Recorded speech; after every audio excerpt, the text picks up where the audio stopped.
soalnya gitu tuh, itunya masuk. Hai, selamat datang. Terima kasih sudah mengklik video ini ya. Kalau kalian belum klik tombol subscribe di bawah, langsung diklik aja tombolnya dan kita langsung aja ke video pembahasannya.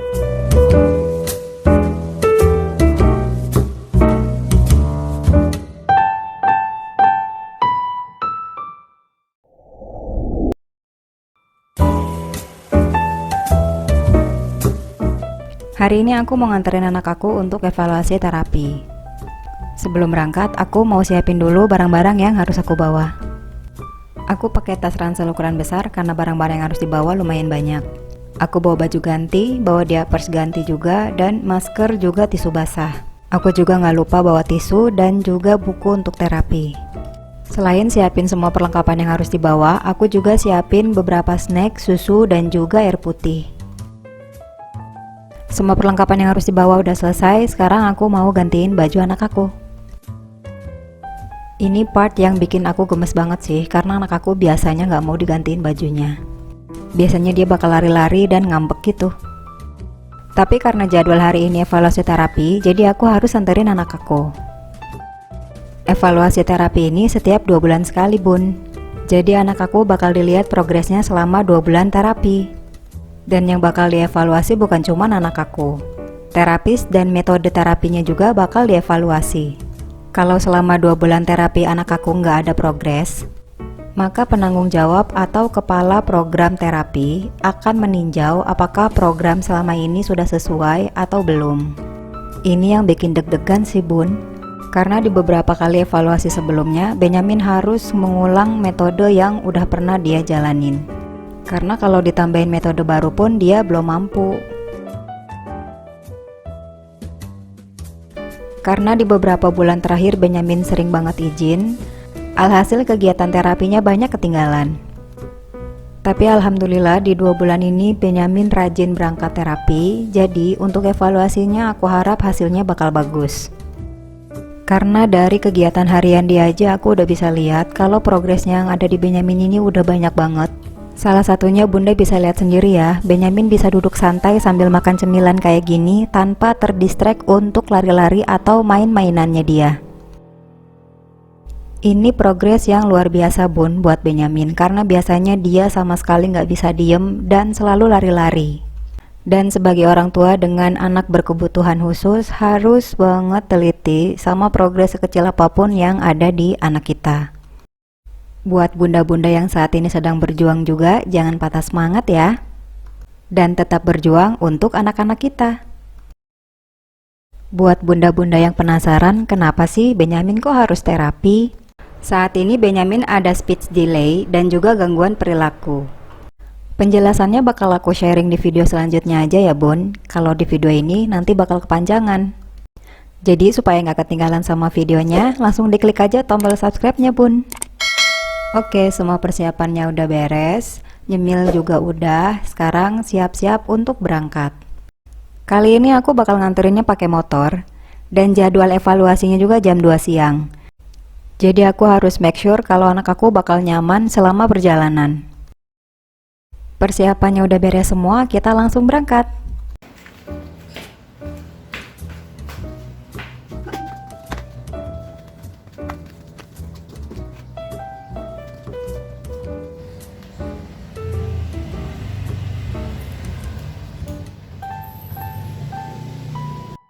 Tadi aku udah bilang ya, Bun, kalau aku harus mastiin anak aku bisa nyaman selama perjalanan.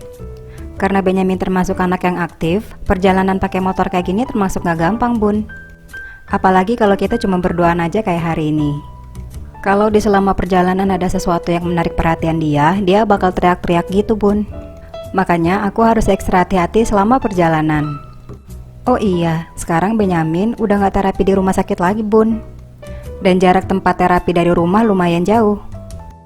Kurang lebih 30-45 menit.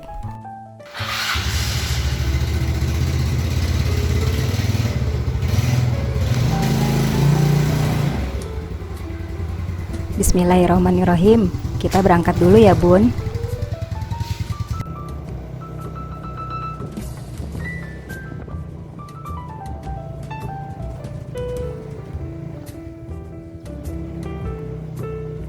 Aku sering banget dapat pertanyaan dari teman-teman. Kenapa sih Benyamin kok belum bisa ngomong? Padahal di usia Ben saat ini seharusnya Benyamin sudah mampu berkomunikasi dengan lancar. Sebenarnya ini yang bikin sedih sih Bun, karena sampai saat ini aku dan suami belum tahu penyebabnya apa. Padahal Benyamin sering banget aku ajak konsultasi ke dokter ahli. Dan dokter pun hanya bilang kalau ini adalah speech delay. Dan kami hanya disarankan untuk perbanyak latihan dan terapi. Makanya anak aku udah rajin terapi dari usianya baru 11 bulan. Dan sekarang dia udah 4 tahun loh Bun.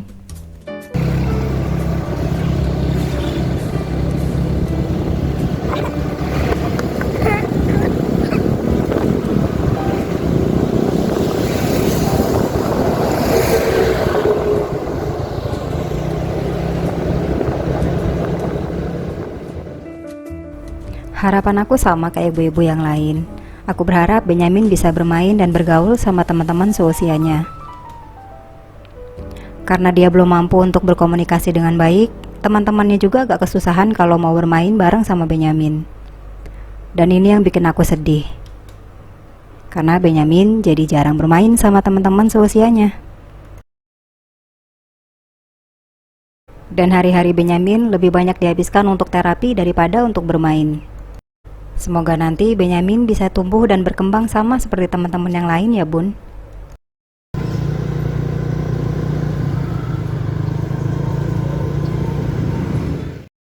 Jadi kenapa sih Benyamin harus terapi? Kalau merujuk dari banyaknya diagnosa yang kita terima dari dokter, Benyamin memang harus rajin terapi supaya aktivitas mandirinya dia lebih jauh meningkat daripada sebelumnya. Karena memang Benyamin belum mampu untuk mandiri. Dan banyak sekali motorik halus dan motorik kasar yang belum Benyamin kuasai saat ini.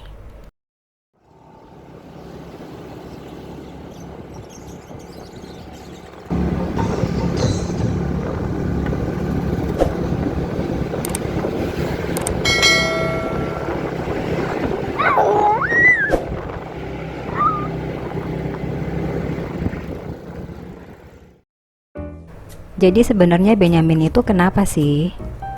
Hasil dari aku dan suami wirawiri ke beberapa rumah sakit dan konsultasi ke beberapa dokter ahli. Diagnosa yang kami terima juga macam-macam Bun. Mulai dari epilepsi spasme infantil, cerebral atrophy, global delay, speech delay, autistic syndrome disorder, gangguan konsentrasi, gangguan fokus, gangguan perilaku, dan masih banyak lagi.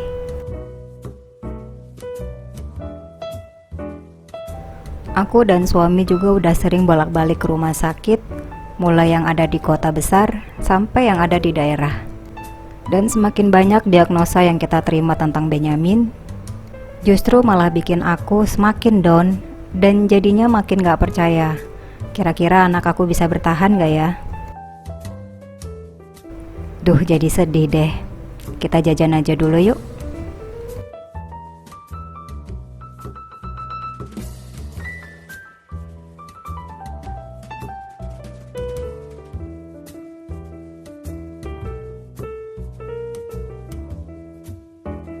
Dengan semua diagnosa yang kita terima selama ini, bikin aku dan suami akhirnya jadi makin semangat untuk terus nganterin Benyamin terapi dan latihan. Karena memang cuman itu yang bisa kita usahain saat ini untuk Benyamin. Selain tentu saja aku juga harus menuhin kebutuhan nutrisi dia setiap hari. Makanya aku juga harus perhatiin semua makanan yang dia makan setiap hari. Apakah kandungan nutrisinya sudah cukup atau belum? Aku juga harus pilih-pilih makanan untuk Benyamin. Karena kalau dia salah makan, dia bakal sugeras Bun. Lumayan ribet ya Bun.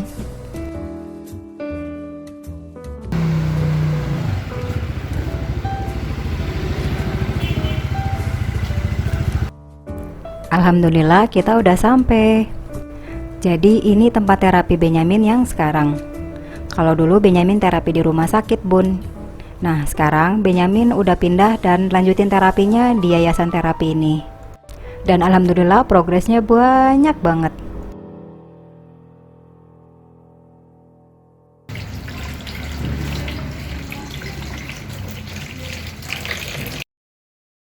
Sebelum aktivitas, kita cuci tangan dulu ya bun, biar selalu bersih dan bebas dari virus.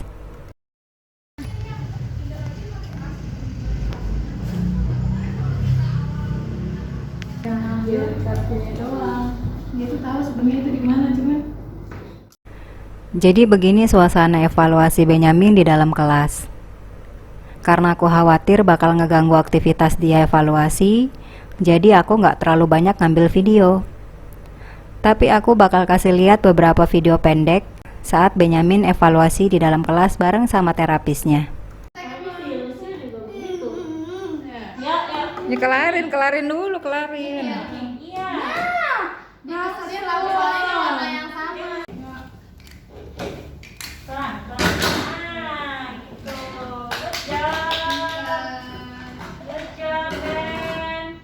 Tas dulu, tas.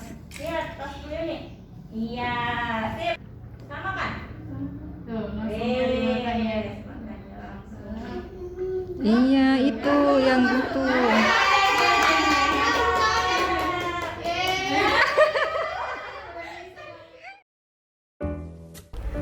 Meriah ya bun. Aku seneng banget Benyamin bisa terapi di tempat ini karena Benyamin kelihatan lebih santai dan dia juga nggak ketakutan setiap kali mau terapi. Karena setiap terapi dia rasanya enjoy, jadi semua materi yang disampaikan sama terapisnya selalu bisa diterima sama Benyamin dengan baik. Bunda bisa klik description box aku kalau saat ini Bunda lagi cari informasi tentang tempat terapi. Aduh, alhamdulillah sampai juga kita. Jangan. Udah kok sayang deg-degan. Ayo deh. Ayo Ben, jadi tuh Ben, depannya kosong dulu Ben. Pintar. Domba. Yeay, disenyum dia. Iya. Bentar dulu, sabar. Tuh. Yang mana? Ayo nanti dikasih lomba-lomba. Ayo deh pintar. Selesaikan ya, selesaikan. Kiwi, ini deh. Ini lomba-lomba. Kiwi. Iya, bagus. Iya. Apa itu? Salah apa itu? Kiwi. Suasana belajar yang nyaman bikin anak aku jadi makin bisa konsentrasi saat latihan di tempat terapi ini. Makanya banyak banget metode terapi yang akhirnya bisa dia terima dengan baik. Para terapis juga bisa sabar banget ngadepin Benyamin yang moodnya itu bisa swing banget setiap hari. Dan yang paling aku suka dari tempat terapi Ben kali ini adalah karena Benyamin selalu mengawali aktivitas terapinya dengan berdoa dan mengakhirinya juga dengan berdoa. Terus terang aku belum pernah nemuin tempat terapi yang kayak gini, dan aku jadi bersyukur karena Benyamin nyaman banget selama terapi di sini. Lagi dia. Oh dibalik. Ganti. Bisa deh ya. Ya deh, bisa deh. Ya Allah. Ya Allah, alhamdulillah deh. Ini keringat gemes ini.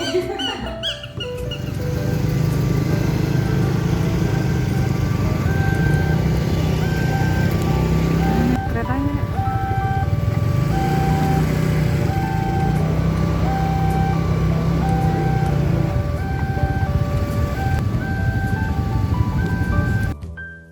Alhamdulillah hasil evaluasi Ben hari ini hasilnya bagus dan metode belajarnya dia juga akhirnya bisa ditambahin. Seperti yang udah aku jelasin di awal, kalau evaluasi ini bukan cuma untuk anak aku tapi juga untuk terapisnya, untuk metode terapinya dan juga untuk aku sebagai orang tua. Karena aku harus terus ndampingin Benyamin selama di tempat terapi dan juga di rumah. Jadi, selain latihan di tempat terapi, Benyamin juga disarankan untuk terus latihan di rumah juga bareng sama orang tuanya. Supaya progresnya lebih cepat dan Benyamin juga nggak gampang lupa sama progres yang udah bisa dia kuasain. Di video aku selanjutnya, aku bakal sharing pengalaman terapi Benyamin sejak dia usia 11 bulan sampai dengan sekarang. Apa aja sih terapi yang pernah dia lakuin dan gimana sih progresnya, apakah terapinya itu berhasil? Supaya nggak ketinggalan sama videonya, langsung diklik aja ya bun tombol subscribe-nya di bawah.